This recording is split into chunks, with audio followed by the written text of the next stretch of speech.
Hi there, today I'm unboxing a battery base for a Google Home Mini. Details are in the description below for anyone thinking of purchasing. So let me tell you about this product. So the idea being, with the Google Home Mini, one of the things is you've got to make sure it's plugged in to use. Now this actually provides the functionality where there's a battery within the device. So it's a 7,800 mAh battery, and it actually makes the device portable. So no longer will you need the cable. So literally this sits within it. Obviously the Google Home Mini doesn't come with the actual packaging. You've got to buy that separately. But let's have a look at the packaging. So simple packaging, nothing too fancy about it. Got some details about the manufacturer. And let me just show the capacity there. And input is 5 volts 1.8 amps and output is 5 volts 1.8 amps. Okay, let's take this off and see what we get in the packaging. Okay, got a welcome guide. Should be quite straightforward, this. In a number of different languages. Okay. Then we've got the actual battery base. And that's it. Okay, so let's take a look at the actual battery base.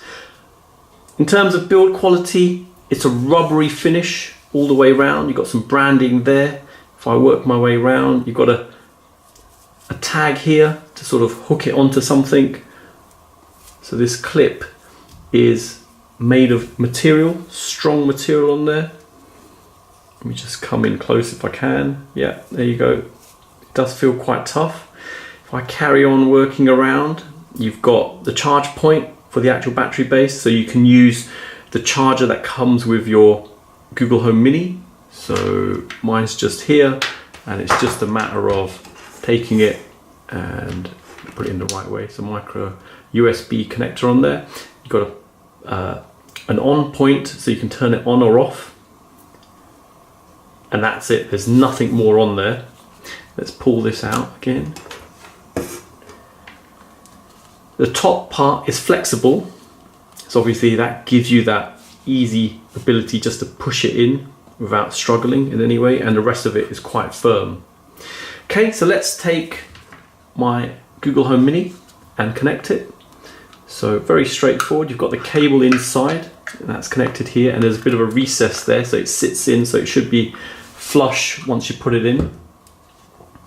Now if I just plug it in like so, fits in quite firmly, quite a tight connection there, and I'll just make sure the cable's guided in, and then I can just push it in, and there you go. Fits in quite well, doesn't easily slip out. Okay, so let's turn it on and give it a go. So if I press here, it will turn on. So what I'm going to do, I'm just going to spin it around just to show. I'm going to press it now. The lights come on at the front, so that's good. At least you get an indication that something's happening, and then there you go, it's lighting up here. So these lights stay on throughout the duration of this item being on. Let's give it a moment to start up. So in terms of flexibility, obviously you can just hook it onto something. Say you're in the garden, for instance, and you wanted to listen to music or just have your Google Home handy there for general usage. Quite useful in that way, and again, it doesn't easily fall out. Okay, it's on now, so just to demonstrate, okay Google, test. Oh, I get nervous with tests. There you go, works fine, no issues there. And once you've finished using it, you can just click there, and let's look this way, and it just turns off. So just a single press. And if you didn't want to use this and you wanted to take it out, it's quite easy, just sort of slips easily out. It does connect quite firmly into this, so you just got to keep wiggling it a bit to take it out. So give me a second, I can just show that coming out. There you go, finally comes out. So yeah, nice tight connection there, so it doesn't easily come out. And easy to push back in again. Okay, so I hope it's helped anyone thinking of purchasing this. Details of this product are in the description below. Thanks for viewing, and don't forget to like and subscribe.